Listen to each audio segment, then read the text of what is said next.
Welcome back, everyone. Today, we are jumping straight into an absolutely fascinating explainer. 51. English Phonology, Stress, Rhythm, and Intonation Systems.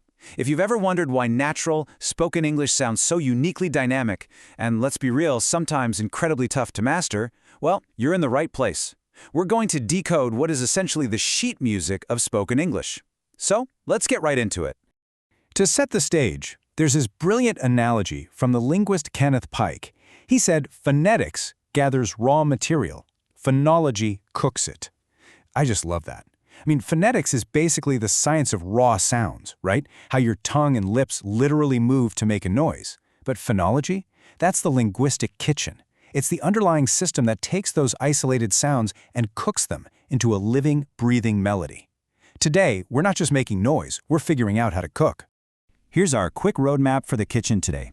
We'll start with the music of English, move into accent and word stress, check out the rhythm of speech, dive into intonation and meaning, and finally, wrap up by comparing English and Spanish phonology. All right, starting off with part 1, the music of English. So try to think of spoken language a bit less like text on a page and way more like a live orchestra. And what makes up that music? It all comes down to what linguists call suprasegmental features. If segments are your individual vowels and consonants, suprasegmentals are the features hovering right above them. We're talking about the prosodic properties, pitch, loudness, speed, and rhythm. These are those underlying beats and melodies that give plain, everyday words their actual conversational life. They're the signals telling you exactly what's important in a sentence. Which brings us to part 2. Accent and word stress. Now, when we look at the foundational beat of this music, we find this incredibly unpredictable rhythmic pulse in English. Linguists Finch and Ortiz-Lira gathered some fantastic comparative data that really illustrates this, especially when you stack English up against a language like Spanish. If you think about three-syllable words, Spanish heavily, and I mean heavily, favors penultimate stress, hitting that second syllable 74% of the time. But English? It scatters that stress everywhere. 55% on the first syllable, 39% on the second. And man, by the time you hit four-syllable words, Spanish literally never stresses the first syllable, while English does it a third of the time.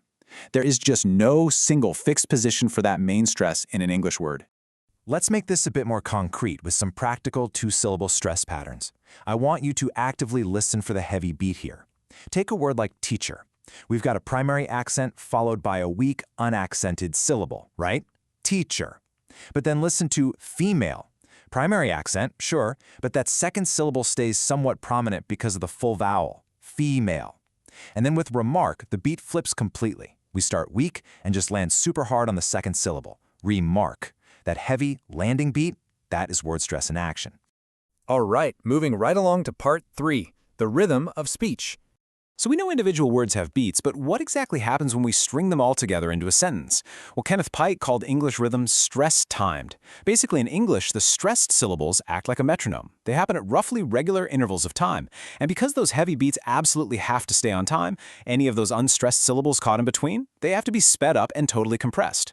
Now, researcher A.C. Gimson did point out that this perfect timing or isochrony is really more approximate in reality. But honestly, from an auditory standpoint, this tendency to squash the weak syllables together is absolutely critical for English fluency. Think about a visual representation of an audio wave for a second.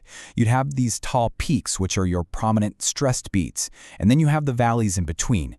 Those valleys are the non-prominent parts. They completely lack strong pitch movement, they lose their strong vowel quality, and they drop their length. The more of those non-prominent syllables you try to jam in between the tall peaks, the more they just get squished together so the whole sentence can keep its tempo. Let's look at how this compression plays out in real life with some common conjunctions. In English, function words almost always have a strong dictionary form, and then a weak, compressed form that we actually use in natural speech. Take the word and. Obviously, we know it as and, but in a fluid conversational sentence, it gets compressed into the valley between two peaks, weakening into a tiny little schwa sound or sometimes just an n.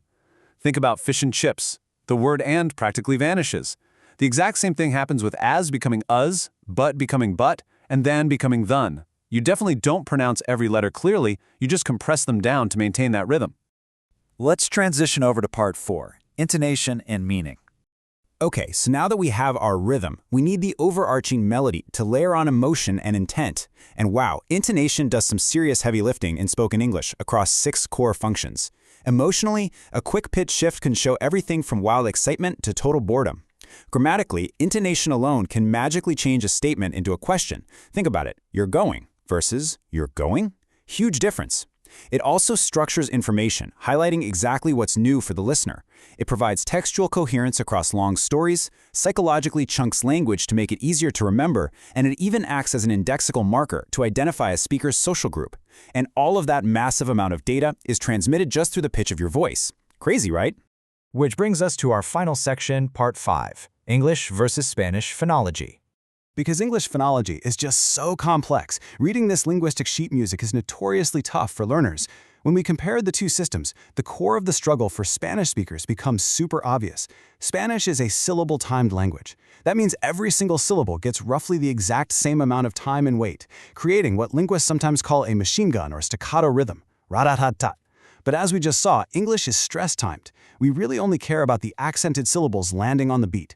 Everything else gets squashed. So if a Spanish speaker tries to apply their native syllable-timed pacing to English, trying to pronounce every single syllable with equal weight, it ends up sounding a bit unnatural or even robotic to an English ear. Getting even more specific, researchers Finch and Ortiz-Lira cite 4 distinct sources of native language interference here.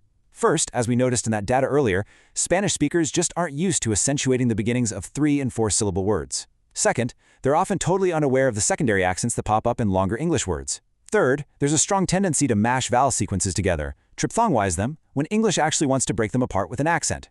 And fourth, they have a tough time recognizing syllables that are prominent just because they contain a pure, unreduced vowel. This really shows us exactly where those linguistic short circuits are happening. But hey, don't worry, we're absolutely not going to just point out the problems without offering some real solutions. Drawing on the educational materials prepared by Roxy and our source content, here are 4 actionable strategies to really master this system.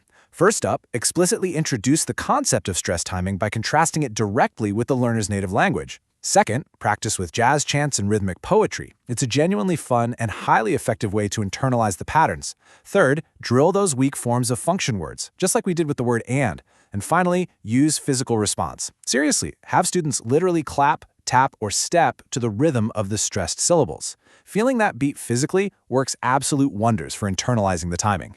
And that brings us to the end of our explainer. We've seen exactly how phonology takes the raw sounds of phonetics and cooks them into this dynamic, living system of stress, rhythm, and intonation.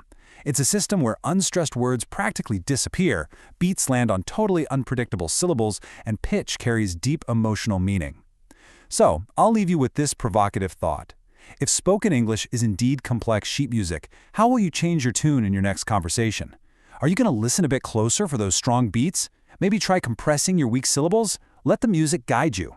Thank you so much for joining me today, and keep listening closely.